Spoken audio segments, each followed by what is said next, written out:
5:32 on your Monday morning. This weekend, 2 people who were homeless in Kansas City were found dead in the snow and cold temperatures. The latest man was found near East 54th Street and Prospect. We talked to a volunteer who found this man inside a vacant building. It's hard to even understand how this can happen in a city that has so much going for it that, these people are just so forgotten. As a volunteer, she provides meals and supplies to the homeless around the city. This is now the second homeless person she knows who has died in the elements during this holiday weekend. We don't yet know the identity of the second man found. The first man, a 41-year-old named Scott Ike, known as Six, was found on Friday near East 24th and Woodland. 2 deaths in one weekend, and one city council member has a proposal to help people experiencing homelessness around Kansas City right now. 41 Action News reporter Charlie Keegan is live for us this morning to talk about his idea. Charlie, what's the city considering?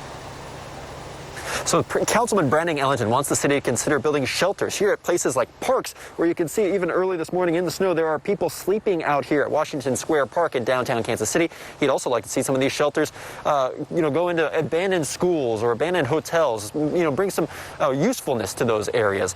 And he envisions these as permanent shelters, but for people to stay on a temporary basis. And he's calling them more than just a shelter. He refers to them as enclaves because he wants these places to also include other services and access to resources to help people find a permanent roof over their head. He says that kind of approach will help public health, public safety, and of course, make a dent in the homelessness issue. Not only reduce the amount of blight that's across the city, because now it's a safe haven for people that want to be homeless or don't want to be homeless. It's resources, it's couples, so now we're dropping STDs, we're dropping all type of transient diseases.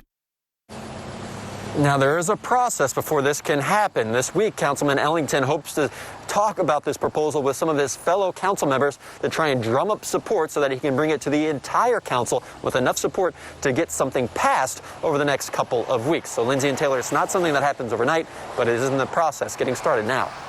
So, Charlie, a lot of people have been talking about this in recent days. What has the mayor of Kansas City said about this weekend's events?